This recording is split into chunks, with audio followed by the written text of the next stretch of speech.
Pinangunahan ni Police Brigadier General Jason de Guzman, Regional Director ng Police Regional Office Bangsamoro Autonomous Region, ang groundbreaking ceremony para sa itatayong bagong gusali ng Barira Municipal Police Station.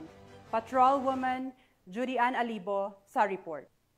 Pinangunahan ni Police Brigadier General Jason C. de Guzman, Regional Director ng Police Regional Office Bangsamoro Autonomous Region, ang groundbreaking ceremony sa itatayong bagong Municipal Police Station ng Barira sa Barangay Lipawan, Barira, Maguindanao del Norte, nito lamang 19 ng Agosto taong kasalukuyan.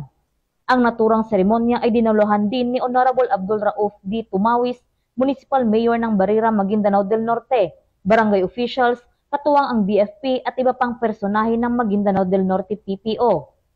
Ang bagong istasyon ay magsisilbing sentro ng mga gawaing nakatuon sa pagpapanatili ng kapayapaan at kaayusan sa buong munisipalidad ng Barira.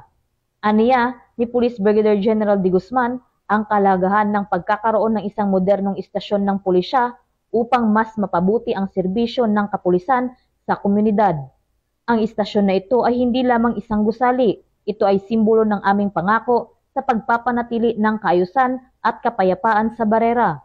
Layunin ng Philippine National Police sa pamamagitan ng inisyatibang ito na tiyakin ang maayos at dekalidad na pagbibigay ng serbisyong publiko, isulong ang epektibong pagpapatupad ng batas at mapalakas ang tiwala ng mga mamamayan ng Barira sa kanilang kapulisan. Mula rito sa riyon ng Bangsamoro, ako ang inyong PNN correspondent, Patrolwoman Judy Ann Alibo, alagad ng batas, taga-taguyod ng Balitang Pulis.